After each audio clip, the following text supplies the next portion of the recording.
see him. I'll take care of him. I got him. He's a motherfucker. Damn, watch me.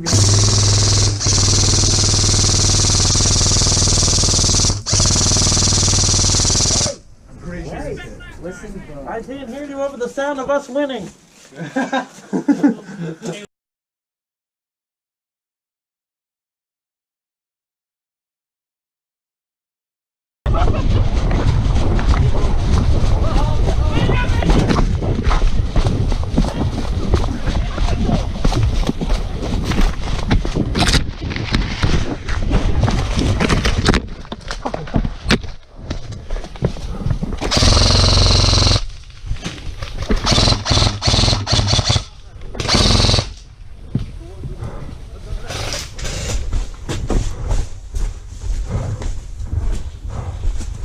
Fuck. Jesus.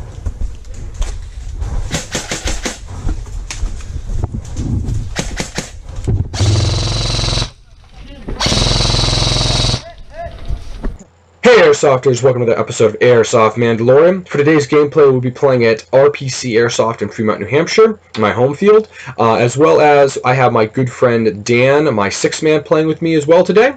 Whenever him and I are together in a game, it is just ridiculously overpowered. It is likened to two Gravediggers up-tiering when they're playing a tier 6-7 match, and the enemy team only having like two T1 heavies for their heavies. So it's a little bit overpowered whenever him and I are on the same team, which we always are whenever we're playing together, because whenever the refs ask us to be on their team, we go, go kick rocks. That shows how much we like to play together. But anyways, also we like winning, and we always win whenever we're on the same team, so that also has something to do with it. But anyways, for the gameplay, we are playing Attack and Defend on Rockhouse. Whichever team can get into Rockhouse first, or more likely, whatever team is holding Rockhouse at the end of 45 minutes wins the game. So it doesn't matter what team, it can change hands 100 times, but as long as one team is inside at the end of 45 minutes, they win.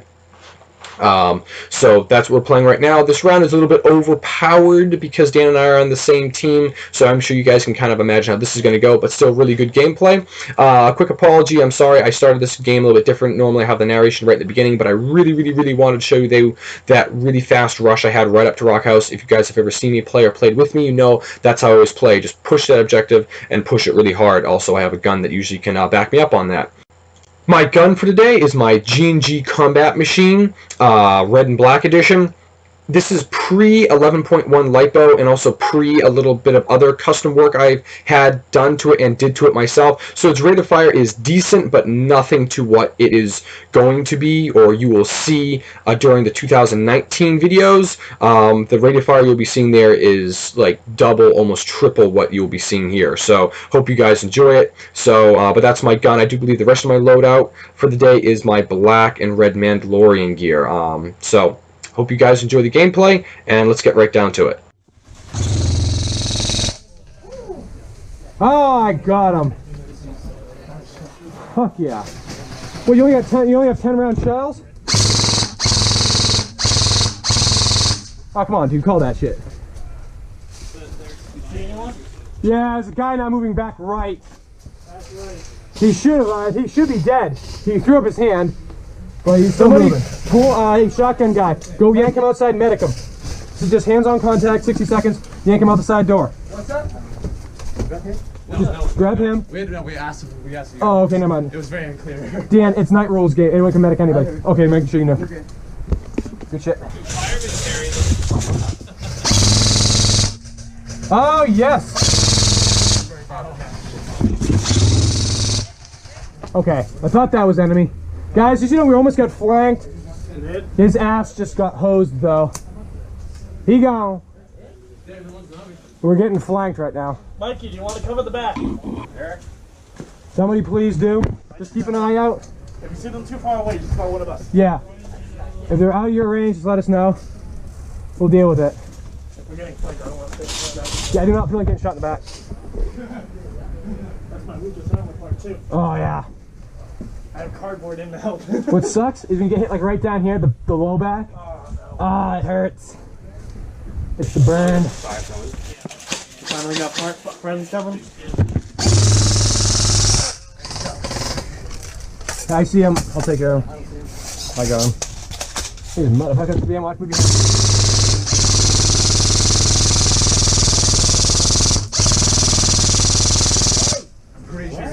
Listen, I can't hear you over the sound of us winning.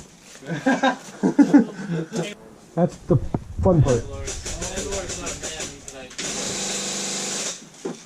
Actually, he actually was a man. Yeah, he straight up was a man, and then he became like the president. He became a legend. You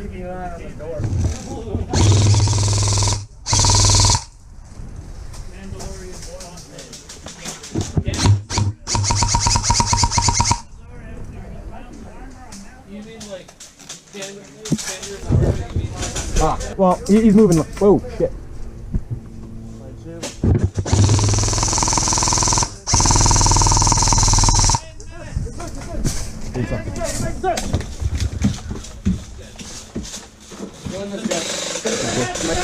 Yeah, you should be. Just stay really close to the building.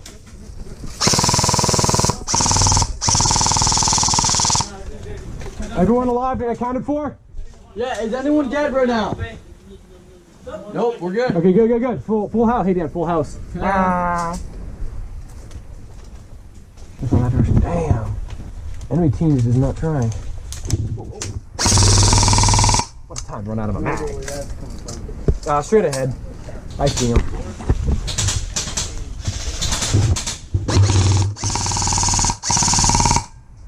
Got him. Yep. We see ya. Yep.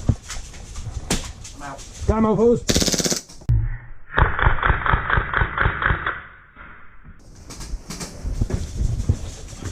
Yeah, bro. We got that.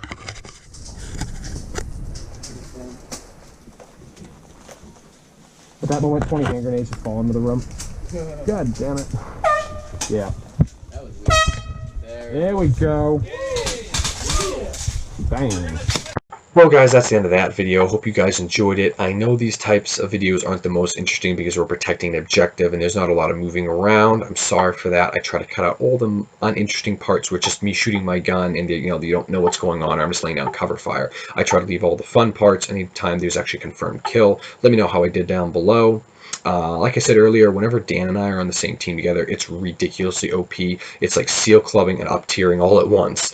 Also, our team did very well. We had some other good players, and everyone just worked very well together, medicing or laying down cover fire, or going out and flanking the enemy, which a few of our team players did do. So, good job to the team there. Now, for an ending note, since I'm such a Star Wars buff and my name is Airsoft Mandalorian, I feel that I have to do this to you, so stand by, Star Wars nerd moment coming up.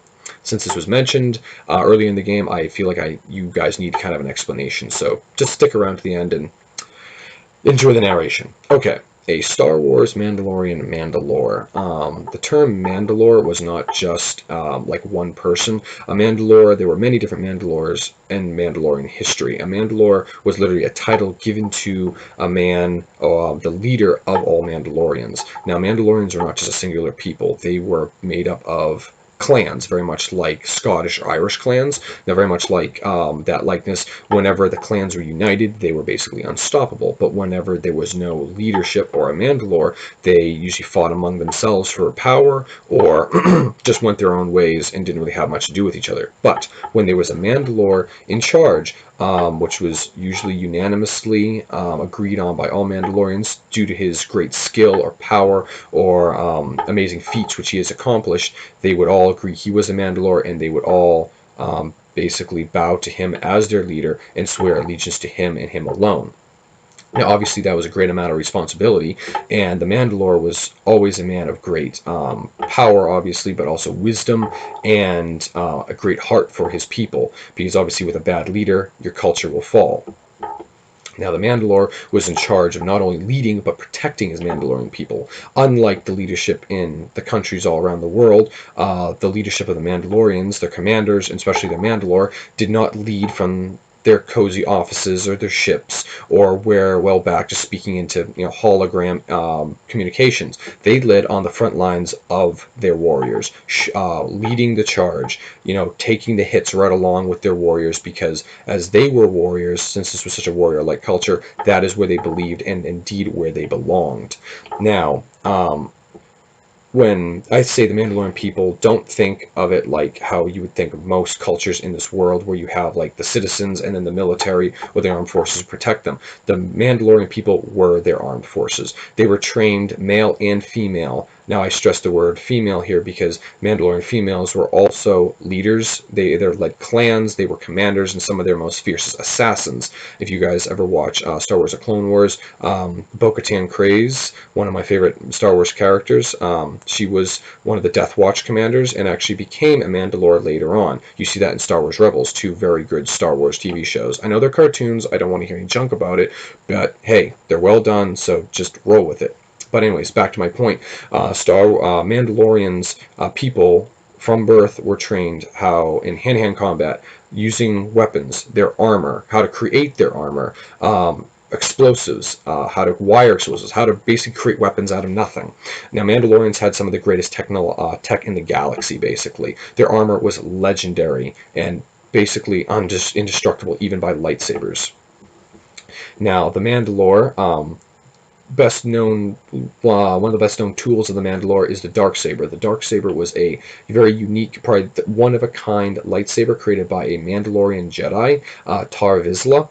This lightsaber was black, and it also was shaped like a saber, narrow like a saber, and it also did not hum like most lightsabers. It had more kind of a whistling sound. Again, you can see the saber used a lot in Star Wars Rebels and Star Wars: The Clone Wars.